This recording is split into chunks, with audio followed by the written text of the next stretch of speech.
There are two fish, I think, which are of royalty. One of them is the turbo, and the second one is Dover sole. It's one of those fish that has been around and very popular for generations.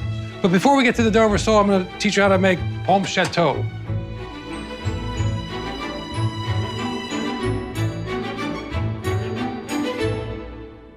We're using the Pommes Château as a garnish. It's a classic garnish also for Dover sole. And it's just really boiled potatoes. We're going to boil them with a little bit of herbs. In this case, we have some thyme, some bay leaf, some garlic cloves to add a little bit of flavor to that. I'm going to crush that garlic clove, get all that flavor out, and some peppercorns.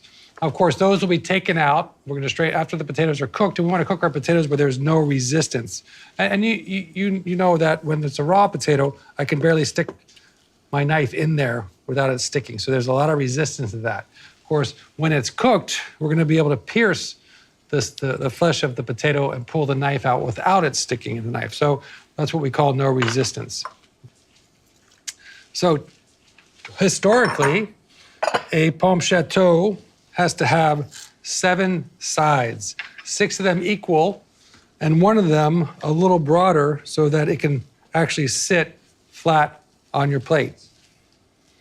I remember when I first learned how to do this and the difficulty of actually doing a Château potato and being watched over the shoulder by my mentor, Roland Hennin, which is a wonderful French chef from Lyon, but an imposing figure. And to have him standing over your shoulder while you're trying to turn 150 Pommes Château, don't want to go there. This is a red bliss potato. We would never, ever use a baking potato or an Idaho potato for this. We always want to use a dense potato. Red Bliss, Yukon Gold are all good potatoes to use for this preparation.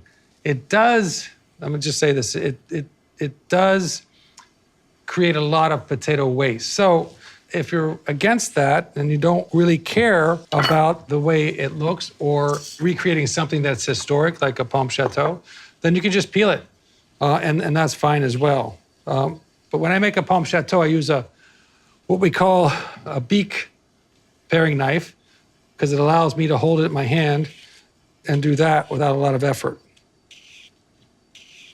So turning potatoes, of course, the potato is a vegetable, so we also turn carrots, we turn turnips, we turn rutabagas, turn beets, anything that is dense enough to turn, we've been known to turn.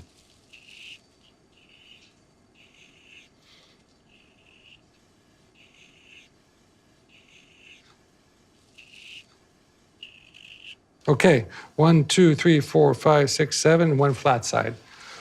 So we go ahead and bring them over to our burner, just turn that on, let them simmer. They shouldn't take more than 15 minutes once they come to a simmer. Of course, we always start our potatoes in cold water and let them come up. We never would ever put potatoes in hot water or boiling water. That makes it that much more difficult to cook. Now, I'm going to show you 2 ways of removing the skin from our Dover sole. One, fairly easy. Look at that guy, huh? Flatfish, 2 eyes on top, dark top side, which faces up into the sky or into the sun, and then, of course, the bottom, which is much lighter. So what we want to do here is to release the skin from the skeleton. Okay, so one way to do that is to dip it in hot water. And I'm just waiting for that skin to cook a little bit and then it'll separate from the skeleton. There it goes, you see right there. You can see how that's done. You can see the bones there. And then we can just lift it off. Very simple.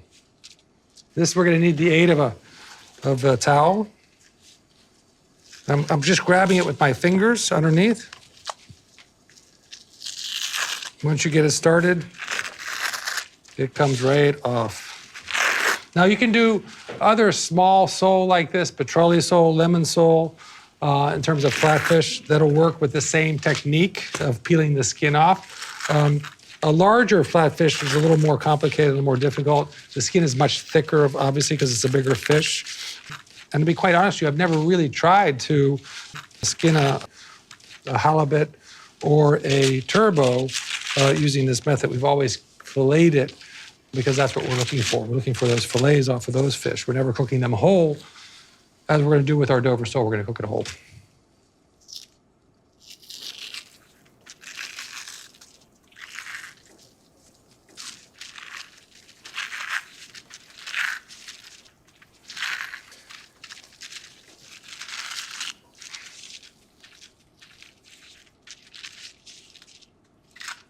So that's one right there. Now, the other one, which is kind of the way I learned, we didn't have the hot water next door because in our fish butchery in the kitchen is a very cold place, so we didn't have stoves nearby. We would just begin by scraping that same skin until it started to let loose, as you can see.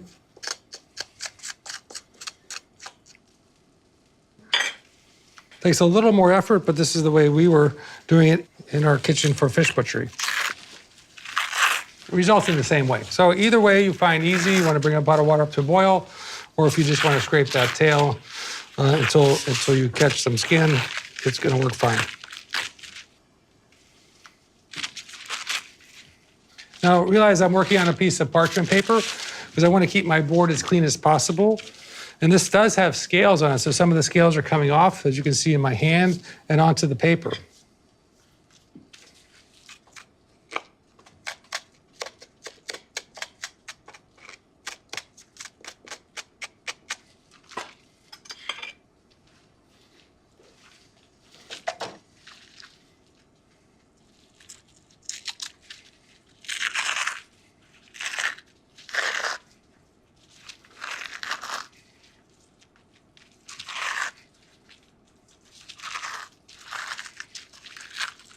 Okay, so we have our 2 Dover soles peeled, and we're going to trim them, but let me clean up a little bit here.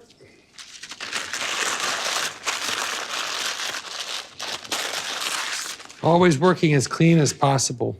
It's a good habit to work on. We always say clean as you go, which means exactly that. As you're working, you're continuously cleaning, putting things away, taking things to the dishwasher, wiping things down, putting things in the garbage can.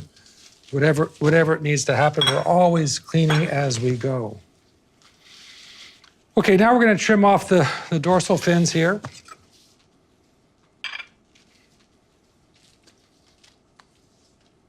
Have our pair of kitchen shears. And you can see right along here where the flesh meets those fins, and that's very important to watch that line. It's very simple to see, it's obvious. You just take a pair of scissors and cut up that side. Follow it around.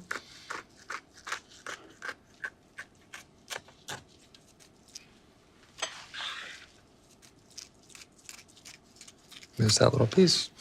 And then we're just going to flip it over and do the same thing on the other side.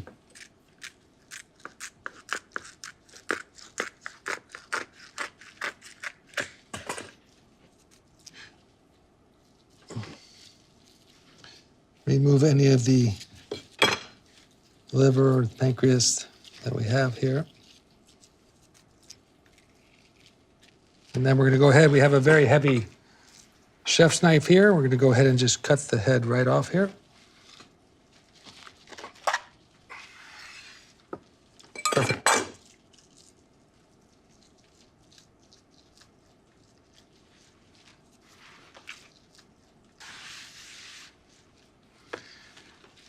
Then we're going to go ahead and trim the tail the same way. Let me turn that, make sure they're angled the same. Perfect. And there we have our Dover sole ready to be sauteed. We're going to go ahead and saute a Dover sole here. Very simple. It's a fish that has a very firm flesh, very meaty. And therefore, it's a pretty easy fish to cook. When I say that, it's not going to flake apart, as some whitefish might do. They become very tender, very fragile. Dover sole has a lot of in other words, it's very meaty, so it's not gonna fall apart on you. We're gonna dredge it in a little bit of flour. And this time, we're gonna cook in clarified butter.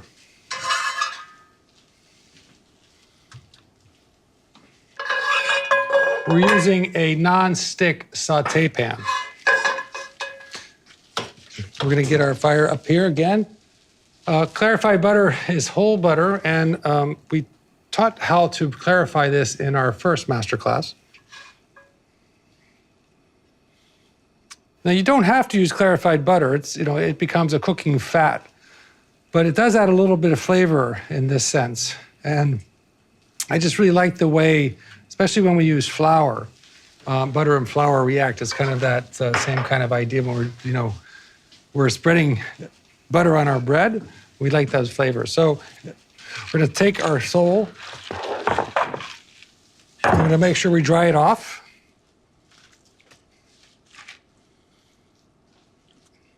Again, we want as little moisture as we can.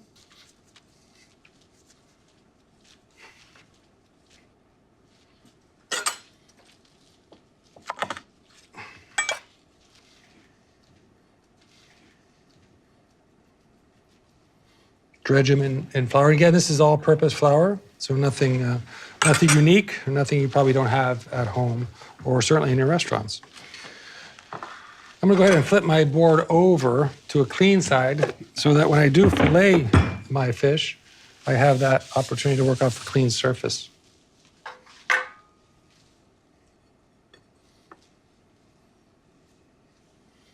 We wanna make sure that any excess flour is removed. Just patting it there. Very, very thin coat. This just gives a little thin layer of crispiness that I like. Okay, you can see it's smoking. So we're gonna go ahead and lay our sole in. And remember, always away from us. You hear it right away.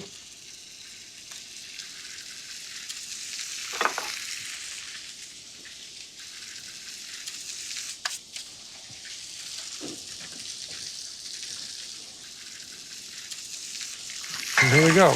I'm gonna turn my fire down.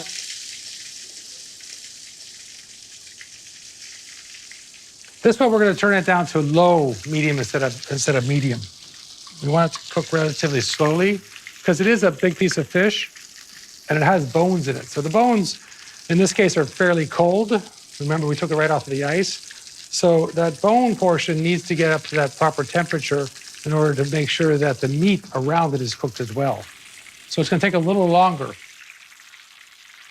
There are 3 brown butter sauces which are traditionally served with Dover sole or a different kind of sole. One is Beurre Meunière, Beurre Amandine, and Beurre Genevoise. So we are all gonna start that with butter that we browned. And then we're gonna finish that. Beurre Meunière is made with butter, parsley, and lemon juice.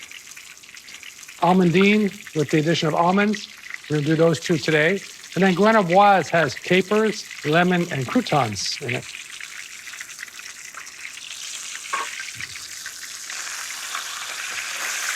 Okay. This requires patience in what we're doing.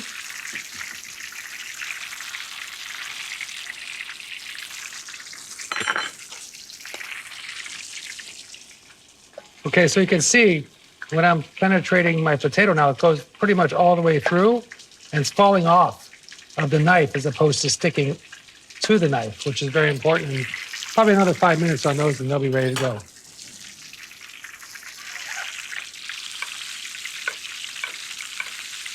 You notice I like to do this basting. Helps accelerate the cooking process.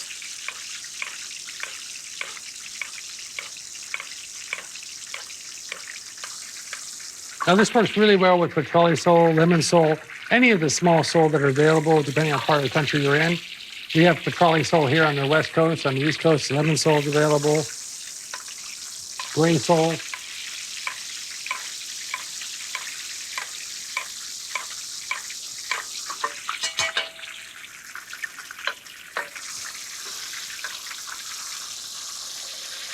Give that too. Beautiful brown there.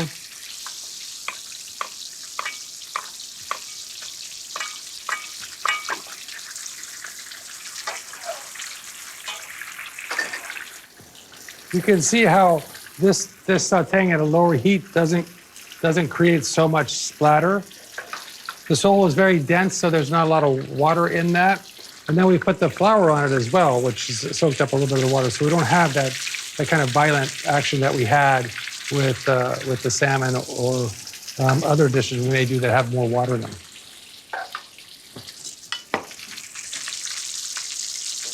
See, I'm just penetrating again.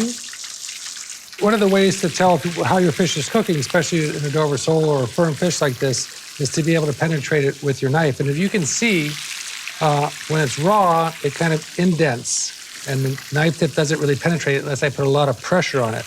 Whereas opposed to a piece of fish that's cooked, the knife will flow right through it. In the same way that we talked about our potatoes and the resistance of that with a knife, the sole or fish is the same way. I love also the Dover sole because it's almost impossible to overcook. But you never, ever want to undercook Dover sole because it won't come off the bone. And part of that fear of every server in any restaurant that's doing Dover sole in the dining room is that the fish comes out of the kitchen a little undercooked, because it is so embarrassing when a server is trying to fillet his Dover sole for you and he can't get it off the bone.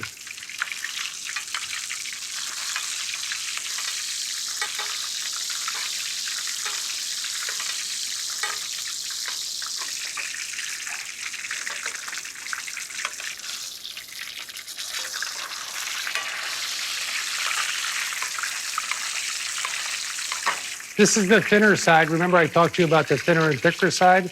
This is the thinner side, which is the white part of the fish, or the fish that sits on the bottom of the ocean.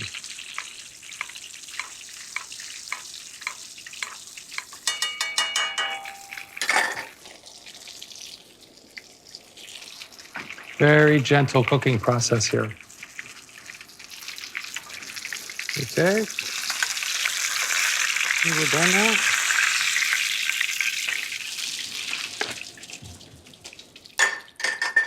So we're gonna go ahead and take our potatoes so that we can coat them with just a little bit of butter. They're beautiful, still intact. And the aromas, again, the aromas coming off here are very special. You got a little bit of that thyme. You certainly get the spice from the peppercorns. A little bit of that sweet garlic now that the garlic's cooked. The thyme, the bay leaf. Okay, there we go. Now we could put whole butter in here, if you like whole sweet butter, which I do, and or a little bit of clarified, or both in this case. Remember, clarified butter has a more intense butter flavor than whole butter. We'll season that with a little bit of salt.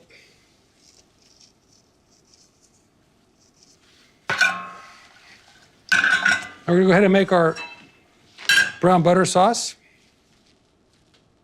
or beurre Meunière. Get our casserole hot. In the meantime, I'm gonna go ahead and fillet our sole. I like to use a spoon. I'm gonna take it right down the vertebrae, and then I'm just gonna go out.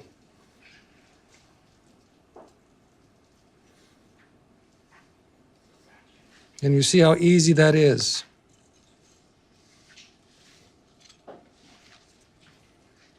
And this is the bottom or the lighter part of the fillet.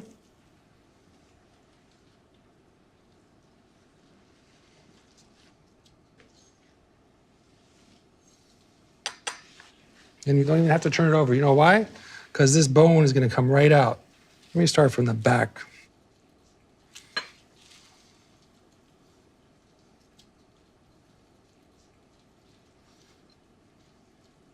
Here we go.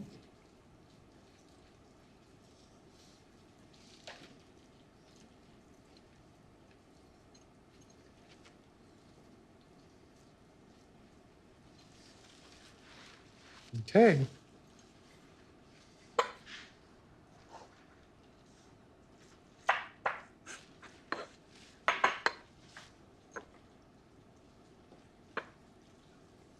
You see how easy it is to to move your Dover sole around. It's a very dense fish.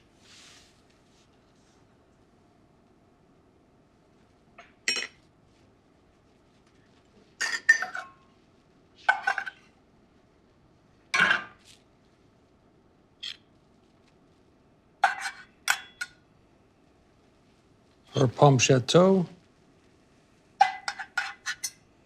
beautifully turned, classically prepared.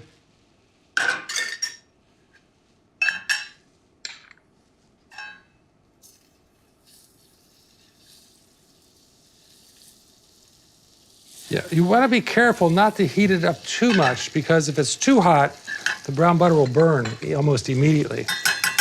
You want to put the butter in there and actually start it to sizzle. The milk solids are what's going to brown and give it that kind of aroma of nuttiness that we like so much. I'm making a little extra here because I want to turn our Beurre Meunière sauce into a Beurre Amandine. What I'm going to do is, once my butter is the color and the aroma that I want, I'm going to arrest the cooking with the lemon juice. You can see that start to get a little brown around the edge. Get a nice little froth on top. The milk solids are what's browning and giving it that nutty flavor. See, now we have a beautiful brown butter, okay? And I'm gonna go ahead and squeeze my lemon juice into it.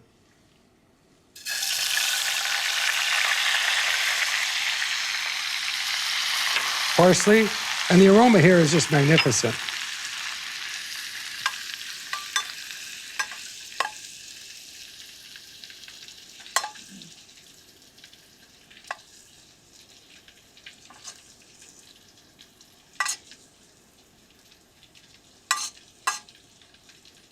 If I want to turn that into Amandine, I can go ahead and just put my almonds in there. And I want to use raw almonds, so they have a chance to roast in the butter, and then taking on that roasted almond flavor. I'm just going to drop a little more butter in there to stop it just so slightly. So this is our Dover sole Meunière. And I'm going to turn it into Amandine real quickly here in a moment. If we were making Grenoboise, the almonds would, of course, we'd start with the brown butter, then we'd arrest the cooking with the lemon juice, add the croutons, the lemon segments, and capers.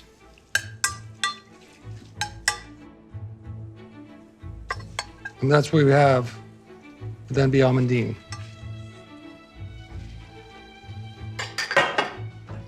Our royal Dover sole, fit for a queen.